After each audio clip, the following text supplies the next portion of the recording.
How's it going, everyone? Welcome back to the channel. So today we're going to be releasing one from the vault, I suppose. I only got this about a year ago myself, but this has been out for a very long time. You may recall we've done a video on a F-14 Tomcat from VX-4 before. I think that was by Century Wings. But before this awesome Century Wings one was this one. So we're going to have a little look at the older one and see what it is. Obviously, this is from Sky Guardian's Witty Wings range. Now, if we open that up and, well, there you go. It does have some details in the flap with the pictures of the aircraft, some other aircraft that you can buy.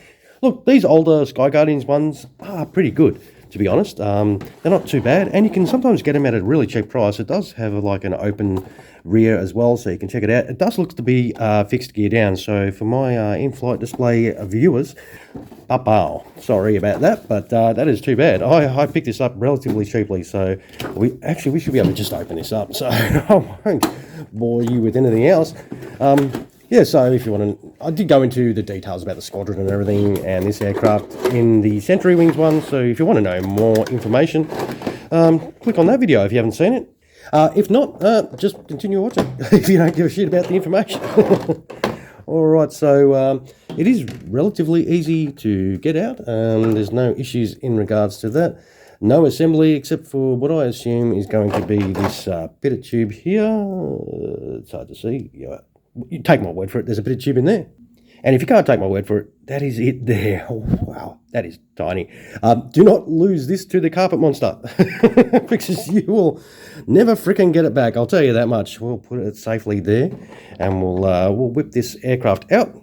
All right, probably the easiest way is to grab it by the tail. That's where you grab a Tomcat. All right, well, geez, it does feel a little bit hefty, which is good. All right, let's check it out. Well, we'll put that pitot tube in because you don't want to lose Mr. Pitot tube, because that will make the front of the aircraft look shit, won't it? It is, well, it does look a little bit loose. Hopefully it won't drop out through the video. Oh, we'll have to keep an eye on that. All right, let's pick it up. As I said, there is a little bit of heft in it. There is actually pilot figures in there too. This does look very nice though. The satin finish on it is nicely applied. It's not overly glossy. So the canopy should open up, and it does. And that reveals the beautiful details inside there. We'll try and move this around so you can see the nice armoured glass. The canopy itself does look a little bit sort of not as clear as it could be. As I said, this is a bit of an older one. Maybe it's like been displayed. It does look to have a little bit of dust. As I say, I do open all my models at the same time as I'm showing you for the video. So when shit goes wrong, it goes wrong for me for the first time as well. So the air brakes here do open up as well. Obviously, my fat sausage fingers will not have the ability to do that.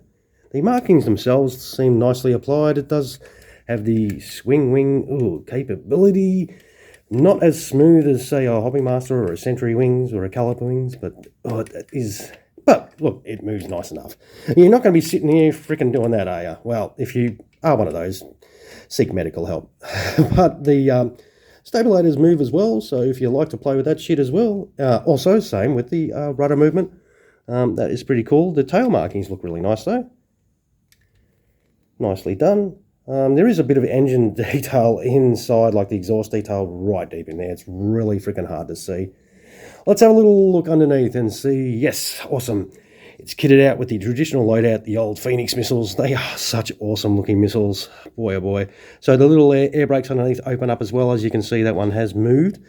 The arrestor hook does lower as well. So that's pretty cool. A bonus.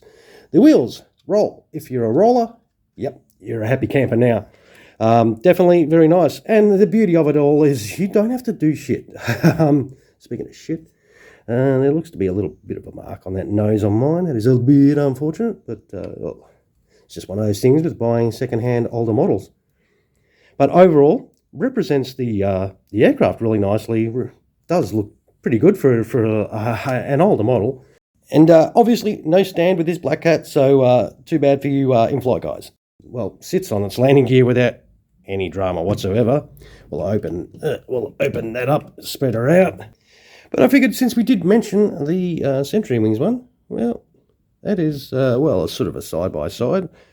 Let's have a little look at what we're going to have here. Well, that's the Century Wings, the magnetic landing gear, obviously, decided to drop off. That's always great, isn't it? But that is the Century Wings one, and that is your Witty Wings one. There is a slight sheen difference, as you can see. This is a little bit more satin. The details on this are phenomenally different. You can see the clearness of that canopy, and the details inside are a lot better, as you would have seen. But side by side, look, they don't look too bad next to each other. But overall, that's obviously a better quality model, but this is a lot cheaper to buy, and I think Witty Wings did a good old job of it back in the day. But I just thought I'd quickly show you what they do look like side by side. What, Century Wings, come on. They must have chose some budget magnets for mine. What we'll do is we'll bring the scales in though, we'll get some weight on this good old Witty Wings one. Well, better put the nose wheel on there. So we've got 577 grams, so it is a hefty bit of weight. Do you want to know what the Century Wings one weighs? I hear yes. All right. So you're paying a lot more for these, and you get 558 grams. So not too much difference in weight-wise, but a lot more difference between quality-wise, and you do hope you get better quality magnets. But as I say, when weird things happen to models, it will be happening to one that I'm showing. All right, we'll wind the video up, though. I've taken up enough of your time with this older one. Now, photos at the end, of course, if you want to check it out. Don't forget to throw some of those my way. If you enjoyed what you saw today, of course, drop some comments below if you've got something to say about what you saw today. And don't forget to punch the crap out of that subscribe button if you're watching and have yet to do that. All right, everyone. Thanks again for dropping past the channel. I hope you had fun. And happy hunting for your next model, of course, especially if it's an older one like this one. And you all have an awesome sauce rest of your day. Cheers, everyone.